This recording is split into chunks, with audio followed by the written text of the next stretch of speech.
श्री शिवाय नमस्तुभ्यम। हर हर महादेव। आप सभी को देखिए, आज का ये वीडियो बहुत ही खास होने वाली है। आप सभी लोग जानते हैं कि 1 फरवरी 2026 यानी रविवार को पड़ रही है माघ महीने की पूर्णिमा तिथि। और दोस्तों, यह वह तिथि है जो माघ महीने में पड़ने वाली सबसे बड़ी तिथि है, क्योंकि यह रविवार के दिन पड़ रही है और इसका बहुत ही बड़ा और विशेष महत्व होता है।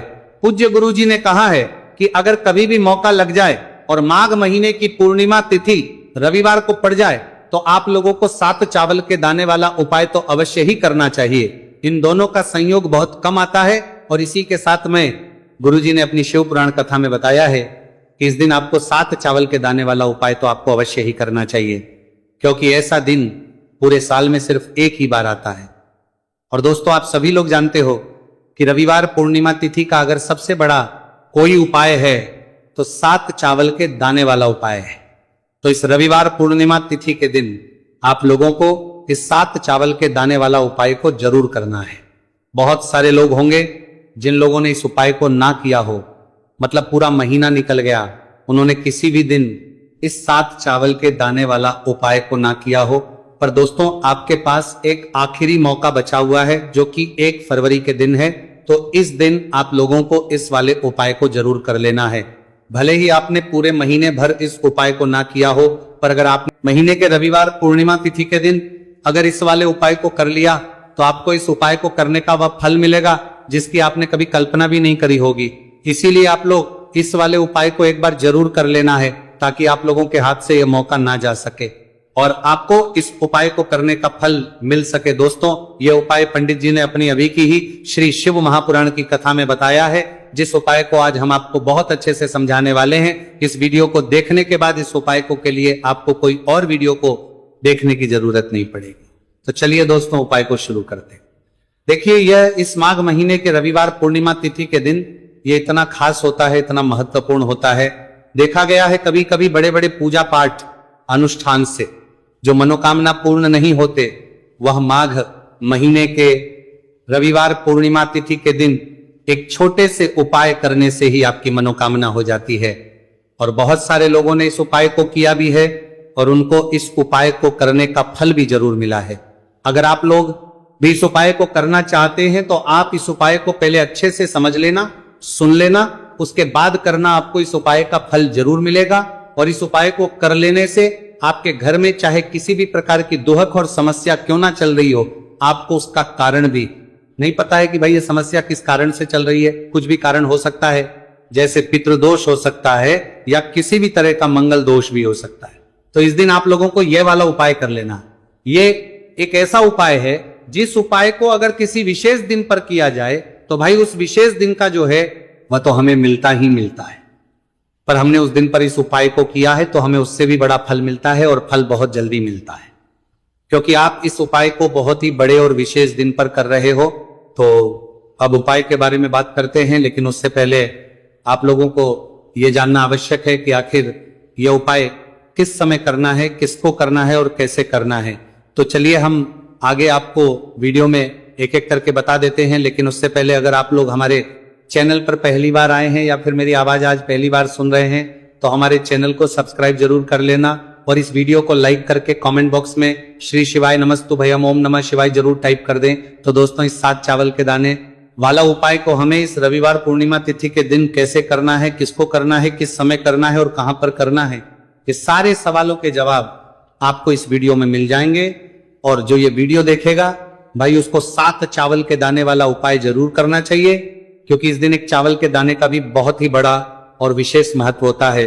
और जब बात आ जाए 7 चावल के दाने वाला उपाय की तो ये सोने पर सुहागा वाली बात हो जाती है और ये एक बहुत ही बड़ा उपाय हो जाता है इस रविवार पूर्णिमा तिथि का।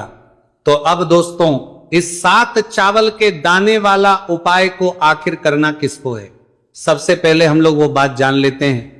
तो देखो, घर की जो बड़ी माताएं बहनें होती हैं, उन माताओं बहनों में से कोई भी एक बड़ी माता बहन इस वाले उपाय को कर सकती है। और दोस्तों, अगर आप चाहें तो अपने घर में से सभी सदस्यों को भी इस उपाय को सकते हैं। अगर किसी व्यक्ति की खुद की कोई मनोकामना है, खुद की कोई दुख और परेशानी है जो कि वो अपने लिए ही करना चाहता है इस वाले उपाय को, तो वह खुद अपने लिए भी कर सकता है। बाकी अगर कोई घर में से ऐसा है जो कि अपने पूरे घर परिवार की सुख और शांति के लिए यह वाला उपाय करना चाहता है तो भाई वो भी कर सकता है, उसमें भी कोई दिक्कत वाली बात नहीं है। कहने का मतलब यह है कि इस उपाय को हर एक सदस्य भी कर सकता है और पूरे घर परिवार के लिए, घर की बड़ी माताओं बहनों में से कोई एक माता बहन भी कर सकती है। माताएं बहनें अगर घर में उपस्थित ना हो या वो ये वाला उपाय ना कर पा रही हो तो फिर घर का कोई बड़ा सदस्य भी इस 7 चावल के दाने वाला उपाय को कर सकता है, चाहे फिर वो पुरुष ही क्यों ना हो, उसमें कोई भी दिक्कत वाली बात नहीं है। अब दोस्तों जो अगला प्रश्न निकल कर आता है वो ये आता है इस उपाय को लेकर कि आखिर इस उपाय को हमें किस समय करना है, सुबह के समय करना है कि शाम के समय करना है। तो देखो इस वाले उपाय को आप लोग सुबह के समय भी कर सकते हो और शाम के समय प्रदोष काल में भी कर सकते हो। अब अगर आप पूछो कि भाई सब सबसे उत्तम समय कौन सा रहेगा इस 7 चावल के दाने वाला उपाय को करने का, तो हम आपसे बस यही कहेंगे कि इस उपाय को आप सुबह के समय करेंगे तो ज्यादा बेहतर होगा। बाकी अगर प्रदोष काल शाम के समय भी करेंगे तो भी अच्छा होगा, उसमें कोई भी दिक्कत बात नहीं है। तो अब दोस्तों जो अगली सबसे बड़ी और महत्वपूर्ण बात आती है वो ये आती है कि सुबह अगर हम उपाय को करेंगे तो हमें कितने बजे से लेकर कितने बजे तक के बीच में करना है, और शाम के समय प्रदोष काल में करेंगे तो हमें कितने बजे से लेकर कितने बजे के बीच में करना। तो देखो सुबह जितनी जल्दी हो सके आप उपाय को करने की कोशिश करना।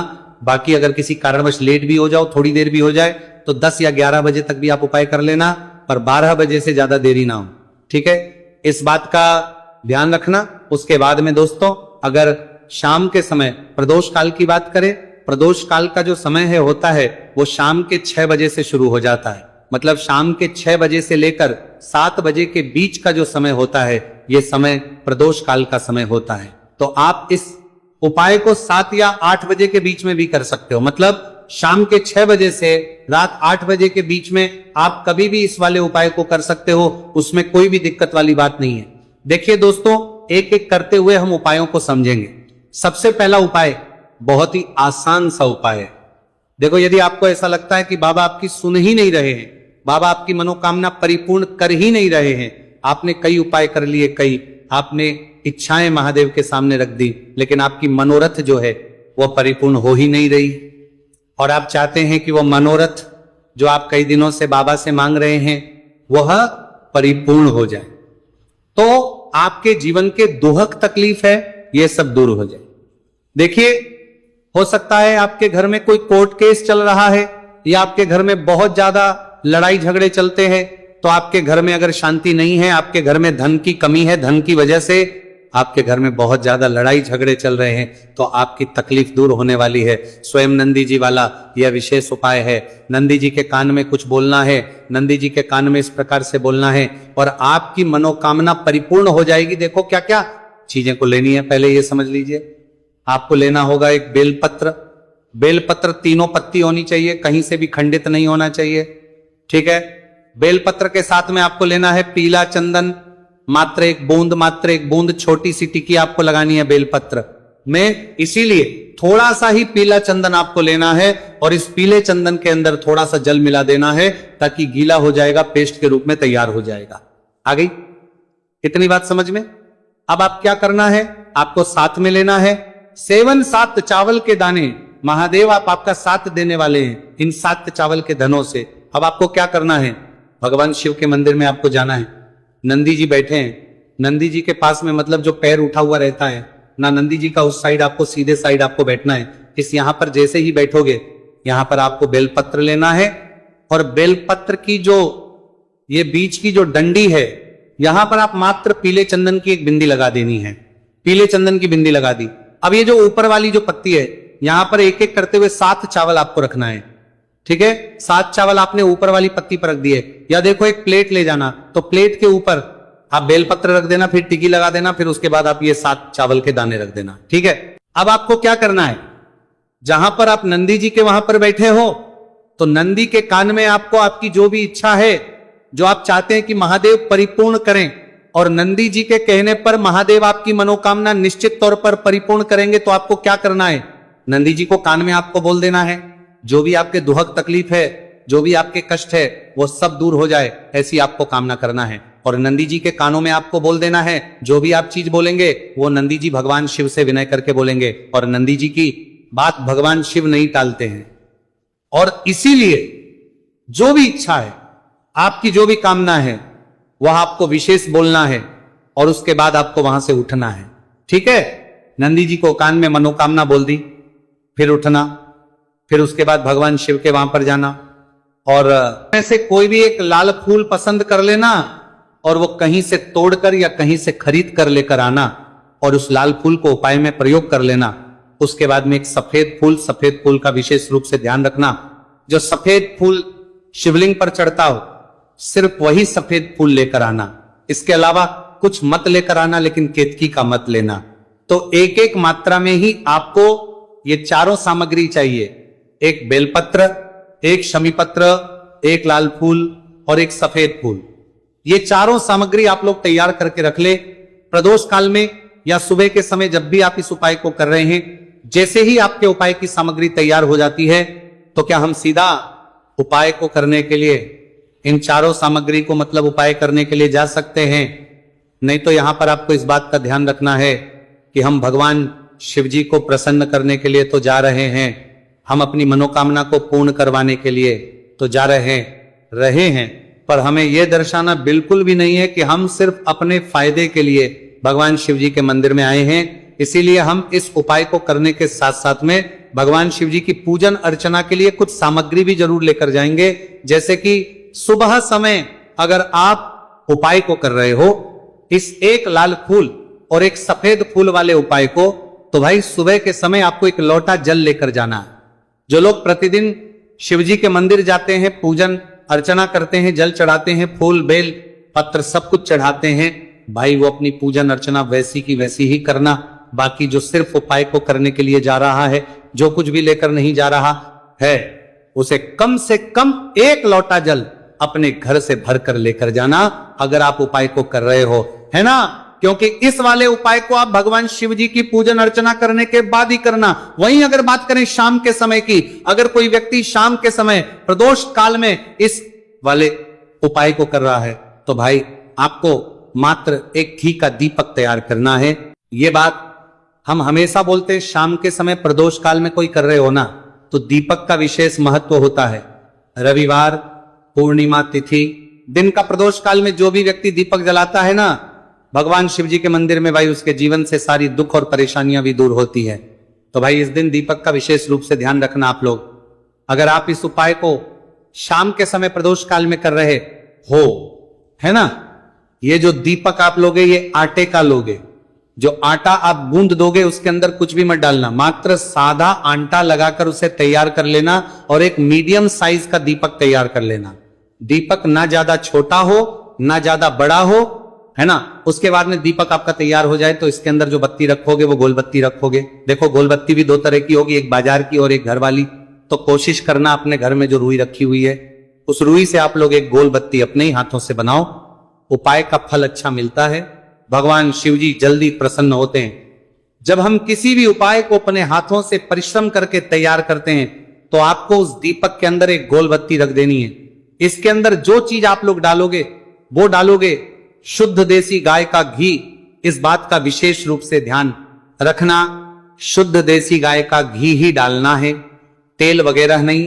आज के दिन तो मत डालना, रविवार पूर्णिमा तिथि के दिन, क्योंकि भगवान शिव जी का सबसे प्रिय दिन और प्रिय समय पर हम लोग इस वाले उपाय को कर रहे हैं।